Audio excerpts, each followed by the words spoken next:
Voilà, bonjour à tous. Bon, je vais aller un petit peu plus vers le côté chirurgical parce que la danse, bon, le marthrose du danseur, c'est quand même un sujet un petit peu particulier. Donc, je vais vous faire quelques tableaux pour un petit peu simplifier la prise en charge chirurgicale et arthroscopique des omarthroses. Globalement, le premier tableau le plus fréquent, c'est l'omarthrose centrée. Bon, pour parler d'omarthrose centrée, il faut une bonne coiffe. Une bonne coiffe, ça veut dire que c'est une coiffe qui est continue.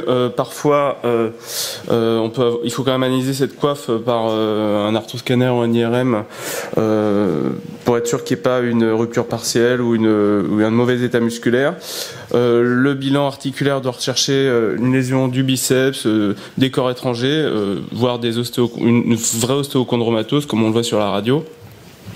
Et enfin, le plus important, avant de prendre en charge chirurgicalement une omarthrose, c'est une bonne analyse de la glène, car c'est ça qui pose des soucis au niveau chirurgical. Alors, il y a une place pour l'arthroscopie dans l'omarthrose centrée, probablement dans le patient, soit le patient jeune, trop jeune pour poser une prothèse, ou alors un patient trop âgé qui peut pas supporter une prothèse, la chirurgie d'une prothèse d'épaule.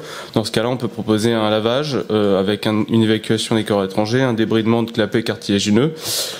Si le biceps est malade, ce qui n'est pas autant le cas que dans une pathologie de rupture de coiffe, on peut avoir quand même des biceps qui coincent, des biceps en sablier ou des lésions du biceps de découverte fortuite. Dans ce cas-là, une ténotomie du biceps peut diminuer les douleurs. Il se fait de plus en plus chez le patient jeune, enfin c'est proposé par certains chirurgiens de l'épaule, des arthrolyses étendues circonférentielles, alors qui sont censés donner de la mobilité, mais qui sont dangereux pour le nerf axillaire. Et enfin, il faut éviter le temps sous-acromial arthroscopique, car c'est pas le lieu de la pathologie. Et souvent, à moyen terme, quand même, on a une nécessité d'implanter une prothèse totale. Et dans ce cas-là, c'est une prothèse anatomique. Anatomique, ça veut dire quoi? Ça veut dire qu'on remplace, comme dans une prothèse de hanche ou une prothèse de genou, les deux surfaces par une prothèse qui a la même forme et la même taille que l'articulation préexistante. Alors tout comme la prothèse de hanche, il y a un choix, il y a une voie d'abord, et le problème c'est qu'on passe à travers le sous-scapulaire, donc c'est important dans la prothèse anatomique de savoir ce petit point de détail pour la rééducation, c'est qu'il ne faut pas après forcer les rotations externes le temps que le tendon du sous-scapulaire cicatrise. Ensuite, dans une prothèse anatomique, il faut bien analyser la glène, parce qu'il y a des glènes qui sont de mauvaise qualité ou rétroversées avec une hypoplasie. C'est pas du tout comme l'os d'un bassin. L'os de l'omoplate est de faible volume, et donc on se retrouve, si on fait pas attention, à ne plus avoir un bon stock osseux et donc une mauvaise tenue de l'implant glénoïdien. Et enfin, comme dans une prothèse fémorale dans la hanche, il faut faire attention au positionnement de l'implant huméral pour éviter les conflits avec la coiffe qui est présente et une instabilité, et donc c'est pour ça que souvent on rétroverse l'implant huméral d'une vingtaine de degrés en arrière pour éviter l'instabilité antérieure. Les limites de l'anatomique, c'est la tenue dans la glène. C'est pour ça qu'on peut pas il faut pas proposer une prothèse anatomique chez les gens trop jeunes. Enfin, la prothèse chez les personnes jeunes. Il faut savoir qu'il y a beaucoup d'images de liserés dès le cimentage, donc des liserés précoces sur la glène qui sont pas forcément pathologiques. Donc on a dès le début, dès la radio post-opératoire, donc c'est à surveiller.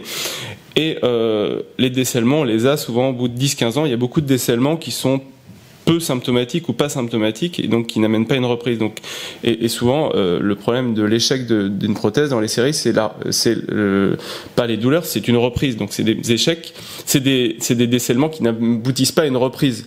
Donc ça fausse un peu les résultats, l'interprétation des résultats des prothèses d'épaule. On a des décellements, mais qui sont pas repris. Deuxièmement, un peu plus rarement, on peut avoir des ruptures secondaires de coiffe, donc qui font par effet cheval à bascule un décèlement précoce de l'implant glénoïdien, comme vous le voyez sur la photo. Alors deuxième catégorie d'omarthrose, c'est une omarthrose qui est centrée, mais qui est suite à une instabilité d'épaule, qu'elle ait été opérée ou pas. Dans la plupart des cas, maintenant, les gens ont subi une opération, classiquement de butée ou de chirurgie de Bancart, qui pouvait être fait à ciel ouvert ou sous arthroscopie. Les particularités de cette homarthrose post-instabilité, c'est qu'elle survient assez longtemps après la maladie d'instabilité 10 à 15 ans plus tard. Et là, les gens ont été bien stabilisés parce que la chirurgie d'instabilité de type butée marche quand même bien. Et ils commencent à être raides et ça pose des soucis donc chirurgicaux quand on doit les opérer, car on a parfois une chirurgie qui a abîmé le sous-scapulaire, donc qui pose des soucis en avant. On a du matériel qui peut même être cassé. Donc souvent, on peut être amené à devoir retirer le matériel, mais pas systématiquement. On peut avoir des ruptures de coiffe qui ont été dans l'évolution de cette pathologie ou initiale dans la pathologie, parce qu'on peut avoir des ruptures de coiffe associées à une instabilité. Donc, au moment de l'implantation de la prothèse, on peut être amené à réaliser une greffe sur le bord antérieur de la glène pour restaurer le capital osseux, même si c'est peu nécessaire. Et il faut savoir que de rendre une épaule anciennement instable, qui a été enraidie par une homarthrose, de la prothéser, ça augmente. On a quand même un taux d'instabilité qui est supérieur à la prothèse anatomique sur homarthrose centrée standard. Donc c'est important. Troisième maladie de l'épaule, c'est pas une homarthrose, mais ça évolue vers une homarthrose, c'est l'ostéonécrose de la tête humérale. C'est assez rare. Il faut rechercher quand même quelques causes, la drépanocytose, l'alcool, des choses comme ça. Le but, ce qu'il faut comprendre, c'est une maladie de la tête humérale et pas de la glène, au début en tout cas. Et si on la prend précocement, au stade de l'effondrement, la glène est saine, et donc se pose la question, comme dans les ostéonécroses de la tête fémorale, du traitement conservateur. Bon, ça donne pas des résultats satisfaisants, tout ce qui est forage, injection, et donc on est amené souvent à leur proposer la prothèse humérale simple, type comme c'est montré sur la radio. C'est-à-dire qu'on resurface que la tête. On n'a pas besoin forcément de mettre de tige. Le problème principal de ce type d'implant sans resurfaçage de la glène, c'est l'usure de la glène et la glénoïdite secondaire qui impose une reprise qui peut ne pas être simple. Enfin, le chapitre que vous voyez en pratique quotidienne, le plus fréquente, c'est l'évolution d'une rupture de coiffe vers l'homarthrose excentrée. Donc c'est des ruptures qui sont étendues. Pour arriver à ça, il faut avoir une rupture de au moins 2 tendons ancienne. Ça a été bien décrit, l'évolution par Hamada. Donc au début, il n'y a pas de pincement. Après, ça s'excentre. Et puis après, il y a une néoarthrose acromio-humérale, comme dans le stade 5. Alors, c'est des patients qui sont souvent plus âgés que l'homarthrose centrée. Des patients qui sont peu demandeurs. Parce que ils ont adapté leur activité, ils ont souvent des comorbidités parce que c'est des gens qui ont souvent plus de 70 ans. Donc on peut leur proposer une chirurgie arthroscopique aussi. Et la ténotomie du biceps arthroscopique palliative isolée donne des résultats assez étonnants, même dans les stades évolués d'homarthrose. Donc je pense qu'il faut le proposer. Faut facilement le proposer aux patients qui ont peur de la chirurgie plus lourde, type prothèse.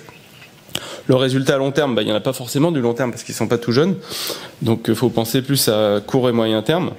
Et au moins la morbidité est faible. Et honnêtement, on a beaucoup de patients chez qui on évite la prothèse inversée grâce à ça. La prothèse inversée, alors le principe, à gauche c'est une prothèse anatomique donc qui nécessite pour son fonctionnement une bonne coiffe pour avoir un centrage de la tête, comme une épaule native.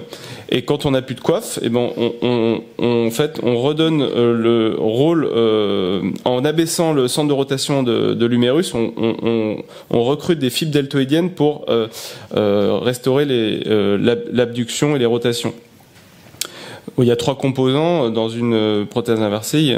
Il y a 2 composants sur la glène, ce qu'on appelle une métaglène et une glénosphère, et tout est inversé. La partie femelle est humérale et la partie mâle est glénoïdienne. Donc le rond, vous voyez, c'est pas du tout la même forme. Et ça pose moins de soucis au niveau de la fixation dans la glène. Donc ça, c'est un avantage de ce type de prothèse. Et ça peut être posé donc dans tous les types d'homarthrose. Les résultats, ils sont assez rapides, puisque finalement on fait une grande arthrolyse, on se passe de la coiffe, et puis tous les résidus de coiffe sont retirés, donc on a une indolence qui est quand même beaucoup plus rapide que après prothèse anatomique. Honnêtement, au bout d'1 ou 2 mois, on a des gens qui sont déjà assez contents. On a des bonnes mobilités dans les deux secteurs d'antépulsion et d'abduction.